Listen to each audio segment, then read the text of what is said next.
Hello, there we go. Hello everybody. We are live. Kumusta po kayong lahat? It's me, David, and we are live from Musashi Shinjo. Isa pong napakagalamig na afternoon. Kumusta po kayong lahat? It's me, David, and we are live. I just want to share the intention of this video is for me to share and promote this amazing business that we are doing called digital marketing or affiliate marketing, while also practicing po what it takes to become a successful entrepreneur through personal development. Yun po ang aking intention, and I hope na sa mga taong nanonood po ay makatulong ako at makapag-add ng value sa inyong hapon. So yun po, it is really cold right now, and bago ko po magsimula ng aking topic, I just wanna to say na it has been a good, what I call this, good night last night, kasi nakapag-live po ulit kami ni Coach Marie. It's a good feeling po ulit na makapag-collaborate po sa mga like-minded na tao. It's a really good feeling po na makapag-collaborate and makagawa ng isang live stream na nag-a-add ng value sa mga tao. So yun po, let's go straight away. I'm here to talk about isa sa bagay na pinapractice ko. Hindi pa po ako magaling dito sa bagay na ito, kaya it's also a good reminder for me in doing this live stream. So ano po yung sinasabi ko? We are time management. Yun po, time management mastery. Ito po, I'm struggling. Hindi naman struggling, medyo nahihirapan ako nito minsan kasi ako yung tipong tao na pag may naisip ako, gusto ko ginagawa ko siya agad. Pag may naisip ako, I just keep on jumping on different tasks. But let's go straight away to the topic. Question, are you making the most time for what matters? So, just to give you a quick introduction po. Ang time po kasi, yan ang isa sa pinakamahalagang resources ng lahat ng tao sa buong mundo. Once you spend time, hindi na po siya babalik. Hindi na po siya pwedeng makabalik pa sa inyo. That's why this is a really meron pong ambulansya. Padaanin natin. Yeah, so time is one of the most important and isa sa mga pinaka-importanting resource na meron po tayo. Because right now, we are trading our time for money. Like right now, what we are doing in our job right now, they are requiring us to be there and do a service or do something to trade your time for money. So ito po ang time management. Ito is sa mga pinaka-importanting bagay na kailangan nating ma-master, especially if we are on a pursuit of becoming an entrepreneur or you are in a pursuit of becoming better. Kasi pagka ginamit mo ng maayos ang iyong time, you are going to be more productive. Okay? So I can, as an entrepreneur po kasi, we have we have a lot of things that we are doing. Nagma-market po tayo, nag-i-inventory, we are doing a lot of hats. Ganun po ang ginagawa ng isang entrepreneur. Marami po tayong mga tasks na kailangan gawin because we are our own boss and we are our own driver ng ating kotse. So marami tayong mga tasks. Kung wala po tayong time management, is mahihirapan po tayo, ma-overwhelm po tayo, at saka parang feeling natin mapapagod tayo. We are going to be burned out. We are going to be overwhelmed if we do not have the proper time management. Ako po, I'm still in the process of finding the right and the most efficient time management strategy na ginagawa ko. It's kinda like right now po, itong ginagawa ko, ito sa mga strategy ko and my time management. I'm doing this live right now so that later I can spend time with my family or with Zoe. So it's just about finding the right time, finding the proper time, finding kung ano ba yung tamang oras, kung ano ba yung tamang oras ng araw na pwede mo siyang magawa. So I can give you 3 tips kung ano po yung mga ginagawa ko at ito po yung mga ginagawa ng mga successful na tao. So first tip po is you have to plan your day. Plan your day. mas maganda po na magsimula tayo ng isang araw natin if we have a plan. Kasi if we are going to think about the stuff na kailangan pa natin gawin, like for example, pag gumising ka, wala kang plano, iisipin mo pa kung anong una mong gagawin. Pangalawa, iisipin mo pa yung susunod. Pangatlo, so it will take time. Imbes na pag nakaplano na po yung araw nyo, you are going to wake up, you have already yung mga to-do list na inyong gagawin, mas madali po siya. Mas lalo po kayong madadalian in making things happen and getting things done if you have already your day planned out. So napakaganda po ng tip na ito, plan your day. And ang ginagawa ko po is number 2, set goals. Ano ba ang goal mo? Is your goal ba is to lose weight? Is your goal ba is to make money?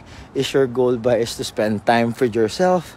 Yun ang unahin mo. Like for me, my priority and my ultimate goal is every single time is to be better po and to be better at my health-wise health. So ako, ginagawa ko early in the morning, nag-exercise po ako kasi I really do prioritize health.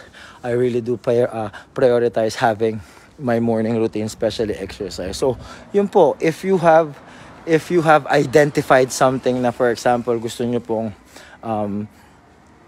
kunyari, for your example, gusto nyo po ng yung mga money making na mga stuff na gawin nyo in the morning, unahin nyo po siya. So, ang parang ang gusto ko lang po sa inyong ihatid is yung mga pinaka-importante po in your opinion na gusto nyo gawin, yun po yung mga unahin nyo. For me, I prioritize my health. I prioritize being healthy. Kaya inuuna ko po lagi ang exercise before anything else. So yun po, it's a good tip na pwede nyo magawa habang sisimulan nyo po yung araw. And pangalawa, prioritize nyo po yung task. Ano ba yung pinaka-urgent? Ano ba yung hindi naman importante? Ano ba yung pwede nyong i-delegate? When I say delegate, baka naman pwede mong, if you have older siblings or if you have older na anak, daughter or son, baka pwede nyo pong ipagawa sa kanila instead of you doing it. So that you will have, magkakaroon po kayo ng clear, ng extra time in delegating the job. So yun po, let's go to the second one is prioritizing task. And the third one is, you have to maximize productivity. Meaning, ang ginagawa po dito, if you have a big goal, you break it into smaller pieces. Like for me, I have a big goal of becoming successful in this space called digital advertising, digital entrepreneurship. So, ang ginagawa ko po, pinipili ko po yung mga, in my opinion, yung mga task at yung mga kailangan kong gawin na it will move the business forward. Like answering to inquiries, answering po yung mga may questions, giving answers po sa mga taong nagtatanong. So yun po yung mga inuuna ko in the first morning of the day, kasi yun yung mga bagay na it will move the business forward. So yun po, those are the 3 tips on how to master time management. Again, hindi ko po ito sinasabi dahil I'm already a master of time management. No, it's me. This is also a way of me reminding myself dun sa mga bagay na kailangan kong gawin, sa mga bagay na kailangan namin tapusin.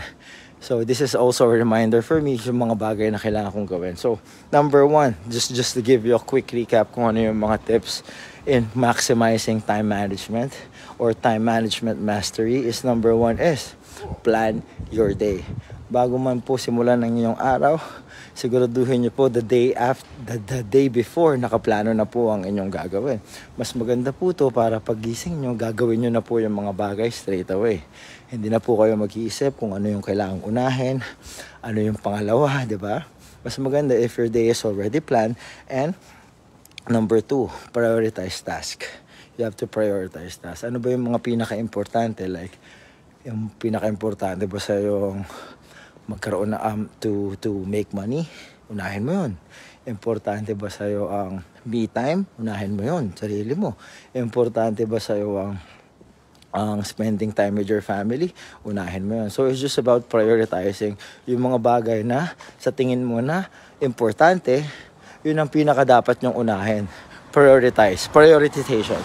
And the last one is And nga po, maximize productivity. When I say maximize productivity, yung mga malalaking goals nyo, ang pinakamagandang gawin nyo po is you break them into smaller goals. Like for me, I want to lose weight instead of exercising one whole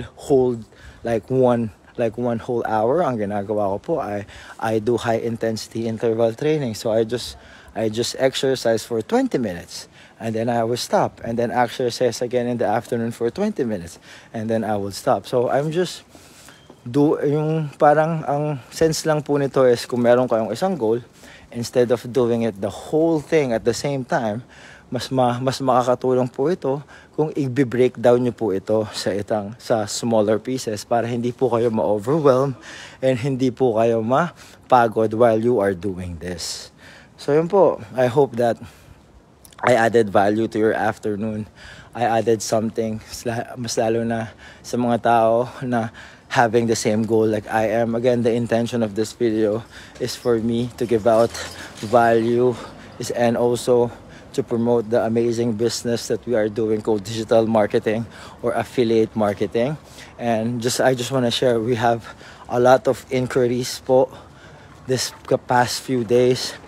Tuloy-tuloy po ang mga tao nag-i-inquire, and I just want to clear things up na if you want to go to the next step, if you want to proceed in becoming a business owner, there's actually an initial investment po that you need to do in order for us to go to the next level. So if you want to know the next step, just message me. Marami po kasing tao na nagtatanong sa akin, is this free? Meron po bang money involved? Like, yes. Just a short answer, yes. In order, like any other legitimate po na negosyo, pag gusto nyo pong magsimula ng inyong sariling negosyo, syempre po meron po tayong kapital. Meron po tayong initial investment, and I will happily discuss it to you if you guys are interested. So yun po, I would like to end this live right now, and I will see you guys again for my next live, which is tomorrow. I hope that I added value, and I hope to see you guys again on my next live, which is tomorrow. Okay po, lapit na po ako sa school. I will see you guys again. Thank you for watching. Peace. Thank you.